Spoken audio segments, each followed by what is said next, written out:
Hello guys, hello and welcome to the channel Eduzone learning solution. So guys, आज हम start करने वाले हैं पार्ट 2 से चैप्टर नंबर 6 आपका केमिकल काइनेटिक्स। ठीक है, सो देखते हैं हम लोग पूरा इसको कवर करेंगे आज के इस वीडियो में। तो देखो, पार्ट 1 हमारा जो बेसिक्स था वो कवर हो चुका है उसमें केमिकल काइनेटिक्स का। ठीक है, सो जो बेसिक टर्म थे वो सारे कवर हो चुके हैं। यहाँ पे भी आपको ज़्यादा कुछ एडवांस नहीं होगा, बेसिक टर्म्स जितने हैं वो सारे कवर करवा दूंगा मैं। सो उसके लिए एक रिक्वेस्ट है कि आपको सबसे पहले क्या करना है, चैनल को सब्सक्राइब कर देना है अगर आप पहली बार देख रहे हो तो। ठीक है, सो अगर आप आए हो तो पहली बार तो सब्सक्राइब कर दो प्लीज़। ओके, एंड अगर आप रेगुलर व्यूअर हो तो आप इसको पूरा देखें। आपकी मतलब रिक्वेस्ट है मेरी आपसे, तो आपको अच्छे से समझ में आ जाएगा। चलो, सो अभी हम लोग देखेंगे की points about the order of reaction. So हमने ऑर्डर ऑफ रिएक्शन देखा है, रिएक्शन कैसे टेक प्लेस होता है एंड आयन शिफ्टिंग कैसे होता है, ब्रेक डाउन कैसे होता है, वो सारी चीज़ें हमने समझ ली थी। ठीक है, यानी कि आपको ये भी पता है कि डिस्प्लेसमेंट रिएक्शन आपका कैसे होता है, कंपोजिशन रिएक्शन आपका कैसे होता है ना। सो बेसिकली यहाँ पे कुछ पॉइंट्स हैं जो कि आपको समझने जैसा है ना। सो वो पॉइंट्स के बारे में मैं अभी यहाँ पे डिस्कस करने वाला हूँ, की points about the order of reaction. So first point क्या है, the order of reaction, chemical reaction is experimentally determined. इसका क्या मतलब होता है, अगर आपके पास एक केमिकल इक्वेशन दे दिया, मान लो इस टाइप का है या कोई और इक्वेशन है। सो अगर आप उस इक्वेशन को ऑन द बेसिस ऑफ आपके थ्योरेटिकल नॉलेज के हिसाब से आप उसको जो है यानी उसका प्रोडक्ट बनाते हो, ठीक है, रिएक्टेंट जो भी दिया हुआ है आप उसका प्रोडक्ट बनाते हो, तो हो सकता है कि वो प्रोडक्ट आपका एग्जिस्ट ना करे। ठीक है, अभी मैं ऐसा क्यों बोल रहा हूँ वो एग्जिस्ट ना करे, क्योंकि केमिस्ट्री में अगर आप केमिकल के रिलेटेड कुछ बातें करते हो तो उसमें क्या होता है, बहुत सारी चीज़ें ऐसा एक्सेप्शन होता है, या फिर मैं बोल सकता हूँ कुछ ऐसा मिरेकल होता है जो कि आपके प्रेडिक्ट करने के बाद भी वो जो है, आपके थ्योरेटिकल नॉलेज के बाद भी वो जो है वैसा आपको उसका जो है आंसर नहीं मिलेगा। राइट, सो ये सब किस पर डिपेंड करता है, ये टोटली आपका एक्सपेरिमेंटल बिहेवियर पर डिपेंड करता है। यानी कि जो आपका ऑर्डर ऑफ रिएक्शन है वो एक्सपेरिमेंटली होना चाहिए हमेशा डिटरमाइंड। ठीक है, नेक्स्ट है the order can be integer और fractional, look at the reaction. So देखो, अभी ऑर्डर चाहे हो सकता है आपका in the form of integer और in the form of fractional. ठीक है, सो जैसे कि अभी आप यहाँ पे देख रहे हो CH3CHO, आप इनको ब्रेक डाउन करोगे तो आपको क्या मिलेगा, methane CH4 + CO in the gaseous form. Right, so the rate law for the reaction was found to be rate के कांस्टेंट आपका CH3CHO और क्या ये 3/2। ओके, सो यहाँ पे ऑर्डर आपका कितना आ जाएगा, ऑर्डर आपका आएगा ये 3/2 ऑर्डर आएगा। ओके, सो इस तरीके से आपको जो भी रेट जो भी मिलता है, बेसिकली जो भी आपका ऑर्डर होता है वो हमेशा आप इंटीजर फॉर्म में नहीं होगा, वो कोई अलग फॉर्म में, फ्रैक्शनल फॉर्म में भी हो सकता है। अभी यहाँ पे आप देख सकते हो ऑर्डर कैन बी 0, जैसे पॉइंट नंबर C है, the order of the reaction can be 0 for this kind of reaction. So K of NO2 का पावर कितना यहाँ पे 2 दिया हुआ है, बराबर। So this shows that the order of reaction with respect to NO2 is 2 and with CO is 0। अभी with respect to अगर मैं CO की बात करूँ तो वो कितना होगा, 0 होगा, for the rate is independent of concentration of CO। The overall order of reaction is 2। Overall order कितना आएगा इसका, 2 आएगा। ठीक है, so only a few reaction of third order are known. अभी थर्ड ऑर्डर एक अलग चीज़ हो गई, फर्स्ट ऑर्डर होता है, सेकंड ऑर्डर रिएक्शन होता है आपका, है ना। सो अभी देखो, अगर आपको रिएक्शन का नहीं समझ में आ रहा है तो आप पहला वीडियो जाके देख सकते हो, उसमें डिस्कस किया हुआ है फर्स्ट ऑर्डर सेकंड ऑर्डर कैसे निकाला जा सकता है आपके केमिकल इक्वेशंस में से। ठीक है, so reactions with the orders higher than 3 are scanty, मतलब हायर देन 3 हम लोग बेसिकली उस चीज़ को उस चीज़ को ज़्यादा ऑब्जर्व नहीं करते, उनके बिहेवियर को ज़्यादा जो है यहाँ पे नहीं समझते। हमारे एकेडमिक्स में जो है फर्स्ट ऑर्डर सेकंड ऑर्डर होता है, सो हम उसी को कवर करते हैं मोस्टली। और 3 ऑर्डर्स वाला जो है स्कैंटी होता है, यानी कि हम बोल सकते हैं कि वो ज़्यादा लॉन्ग लाइफ नहीं होता, वो ऑर्डर जो है डायनामिक हो सकता है। सो उस टाइप के जो होते हैं वो स्कैंटी रिएक्शंस होते हैं। ठीक है, सो आगे प्रोसीड करते हैं। सो नाउ देखते हैं मॉलिक्यूलरिटी ऑफ एलिमेंट्री रिएक्शन। ठीक है, सो एलिमेंट्री रिएक्शंस के भी कुछ एग्जांपल्स हैं, जैसे कि ये होता क्या है। First of all, complex reactions are those which constitutes a series of elementary reactions. So now consider this are the equations. अभी क्या दिया हुआ है ये देखो, मेरे पास क्या है, ये O3 है मॉलिक्यूल, देखो कौन सा है, O3 है ना।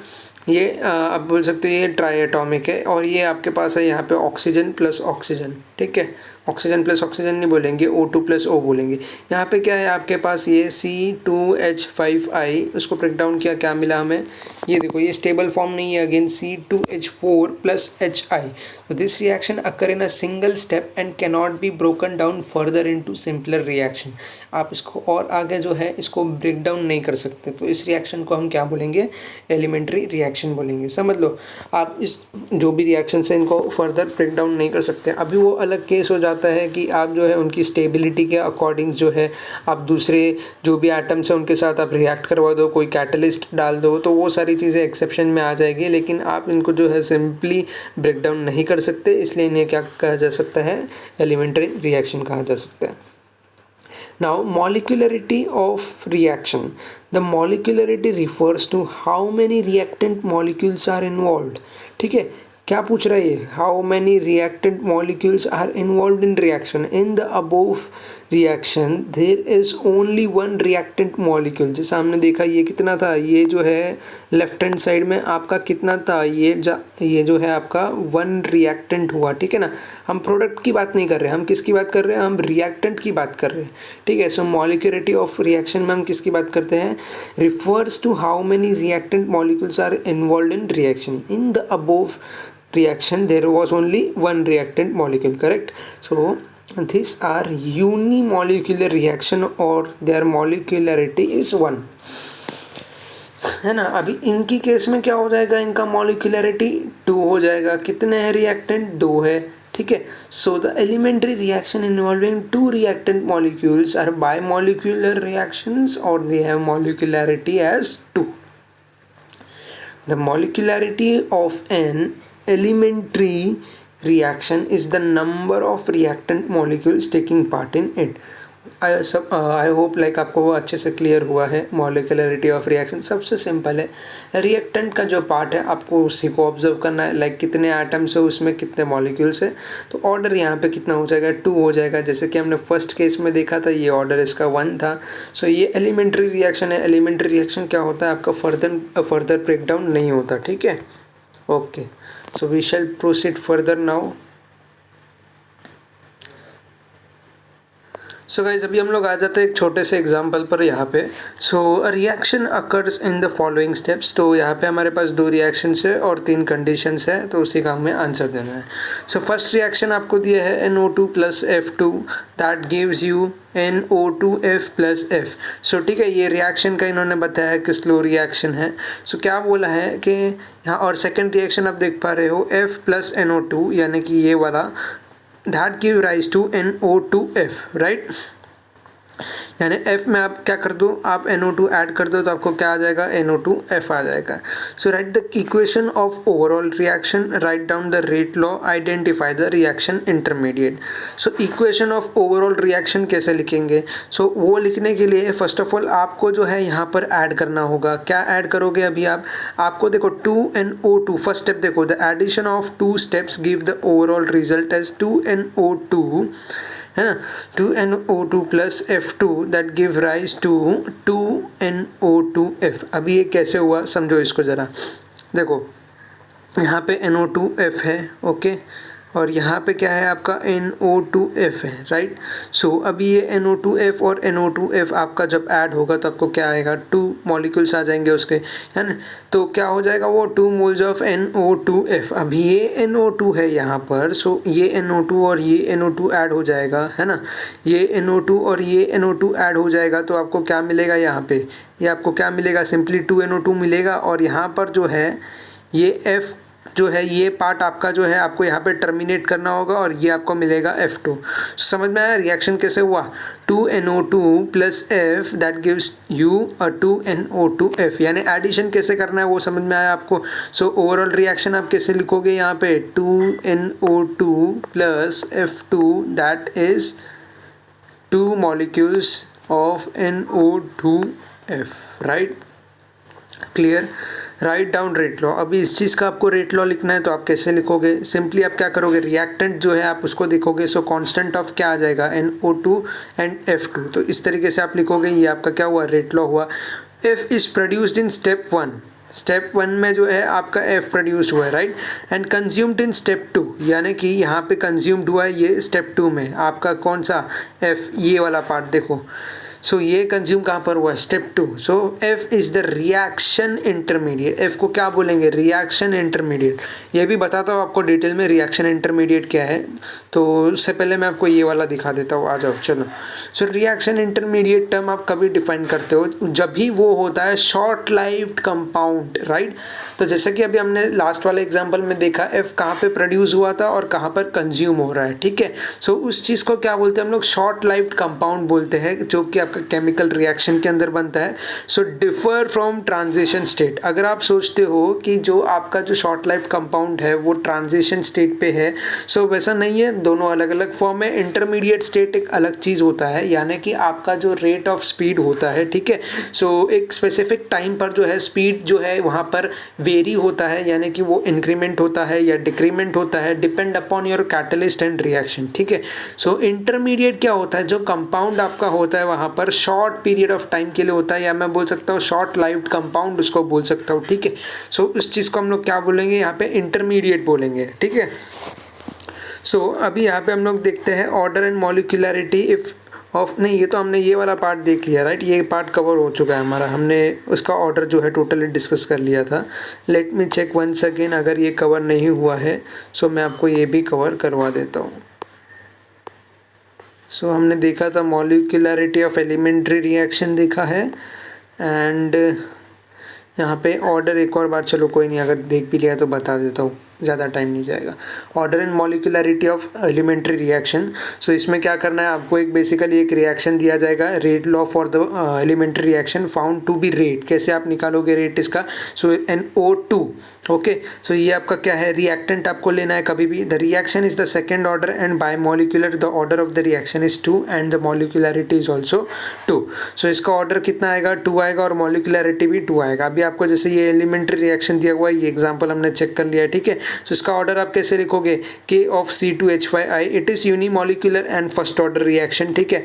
यूनिमोलिकुलर है, ठीक है, इसका मॉलिक्यूलर कैसा है, यूनिमोलिकुलर है, इसको क्या बोलेंगे हम लोग, फर्स्ट ऑर्डर रिएक्शन बोलेंगे। However the order and molecularity of the reaction में अकर मे और may not be the same. So order of जो रिएक्शन है एंड मॉलिक्यूलरिटी ऑफ रिएक्शन है वो कभी कभार जो है सेम हो भी सकता है और वो सेम नहीं भी हो सकता, ठीक है। सो अभी हम लोग आगे वाले पार्ट पे आते हैं, units of rate constant for the first order reaction. अभी देखो इसमें एक्चुअली आपको प्रूफ भी दिया है, ये बेसिक आपका इंटीग्रेटेड रेट लॉ होता है, ठीक है। सो इसको आप इस तरीके से याद रख लो, इसका फॉर्मूला देख लो, K is equals to 2.303 upon T log A upon A0 upon AT to the base 10, ठीक है। सो ये लॉग का क्या है, बेस 10 है, यहाँ पे यूनिटलेस क्वांटिटी बोला जाता है इसको। The dimension of K will be time inverse, the unit of the K will be second inverse, minute inverse और आवर इनवर्स, ठीक है। So half life of first order reaction, half life का ये आपको देखो ग्राफ मैं पहले भी बता चुका हूँ, हाफ लाइफ का ग्राफ कैसे होता है, ठीक है। सो एक कांस्टेंट पॉइंट से आप इसको मैपिंग कर सकते हो तो आपको समझ में आएगा कि उसका डिक्रीजिंग कैसे होता है। So radioactive processes follow the first order kinetics, the half life of reaction is time required, ये टाइम रिक्वायर्ड होता है for the reactant concentration to fall to 1/2 of its initial value, 1/2 of its initial value, यानी कि जो है half life of reaction ये क्या है, ये उतना टाइम स्पेसिफिक रिक्वायर्ड होता है by the for the reactant concentration to fall to 1/2 of its initial value, okay. So as temporary आप इसको इतना समझ लो, ये फॉर्मूला आपको न्यूमेरिकल पर्पस के लिए यूज़ होने वाला है बहुत। सो ये जो है आपका इंटीग्रेटेड रेट लॉ है 2.303 upon T log A0 upon AT to the base 10, ठीक है। सो यहाँ पे देखो इसका ये इन्होंने दिया हुआ है आपको प्रूफ के तौर पर, आपको समझ में आ जाएगा क्या है। So half life and rate constant for the first order reaction, तो ये फर्स्ट ऑर्डर रिएक्शन का इंटीग्रेटेड रेट लॉ है बेसिकली। सो यहाँ पे initial concentration reactant T equals to 0 पर दिया हुआ है, इट फॉल्स टू AT आपका डिनोमिनेटर में दिया हुआ है, ठीक है। So at time T after the start of the reaction, तो इनिशियल आप क्या बोलोगे, A0 बोलोगे, इनिशियल क्या बोलोगे, A0 बोलोगे, AT यानी कि आफ्टर एक स्पेसिफिक टाइम के बाद। So the time required for the A0 to become A0/2, यानी इनिशियल का हाफ बनने के लिए, हम हाफ ऑर्डर की बात कर रहे हैं ना, सो इनिशियल का हाफ की हम बात कर रहे हैं, ठीक है। सो कैसे लिखेंगे हम लोग इसको लिखेंगे सिंपली A0/2, और उसको कैसे डिनोट करेंगे उसके बाद में। सो यह AT is equals to A0/2, यानी कि T का क्या लिखोगे आप, सिंपली T हाफ लिखोगे। सो इसको देखो बहुत सिंपल है, कुछ भी नहीं है यहाँ पे, ध्यान से देखो, T हाफ आप एज इट इज लिख दोगे। आपको क्या करना है फर्स्ट स्टेप में, जो आपका T दिया है टाइम, तो वो क्या हाफ ऑर्डर के लिए T हाफ लिखोगे log AT, ठीक है। अभी आपको क्या करना है यहाँ पे, सिंपली क्या लिखना है, log AT upon A0/2। A0/2 आप क्यों लिखोगे, आपको AT यहाँ पे कैलकुलेट करना है हाफ ऑर्डर के लिए, ठीक है। सो आपको log 2 आएगा आफ्टर कैंसलेशन, log 2 का वैल्यू 0.3010 है, और उसके बाद आपको सिंपली कुछ नहीं करना, मल्टीप्लाई कर देना 0.693 अपॉन T 1/2। तो उसको आप कैसे कैलकुलेट कर सकते हो, T हाफ बोल सकते हो बेसिकली, ठीक है। सो इस फॉर्म से आपको ये दो हमेशा जो है फॉर्मूला याद रखना, डायरेक्ट आपको जो है डायरेक्ट रिलेशन भी पूछा जा सकता है न्यूमेरिकल्स में, ठीक है। सो आई होप क्लियर है, ज़्यादा कुछ भी नहीं है, आपको खाली हैंड रिटन मैन्युअली एक बार प्रैक्टिस करना है, इक्वेशन लिख के देखो बुक में, समझ में आ जाएगा ये।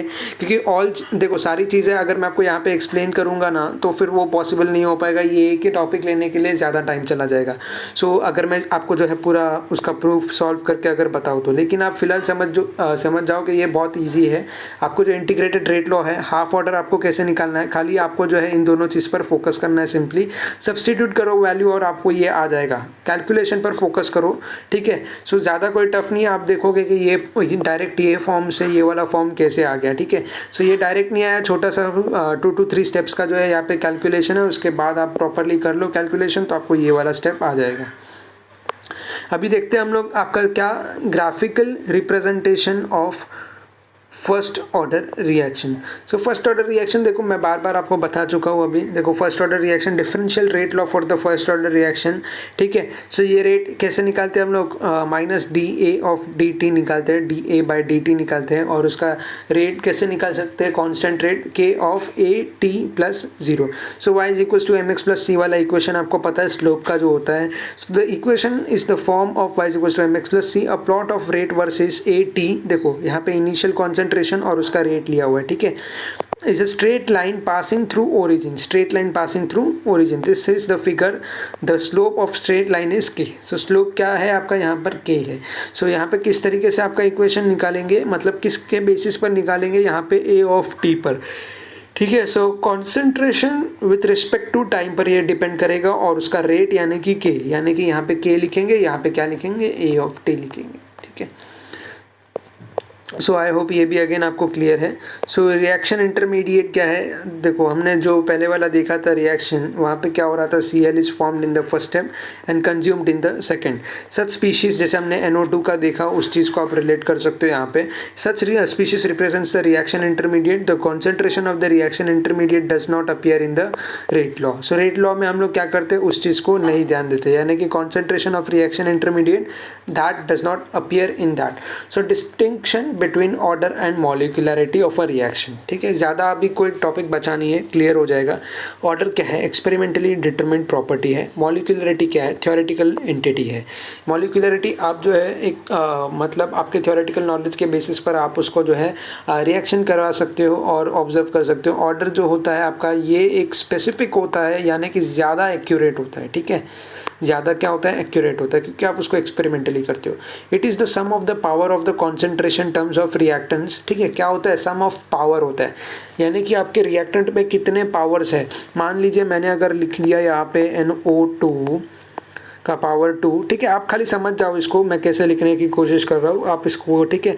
सो यहाँ पे लिख दिया मैंने H3 और इस तरीके से power 2 give rise to XYZ, जो कुछ भी आपका प्रोडक्ट बने यहाँ पे। सो यहाँ पे क्या हो जाएगा, पावर आपका 4 हो जाएगा। क्यों, क्योंकि यहाँ पे जो है ऑर्डर ऑफ रिएक्शन का क्या हो रहा है, सम हो रहा है ना। समझ रहे हो? ठीक है।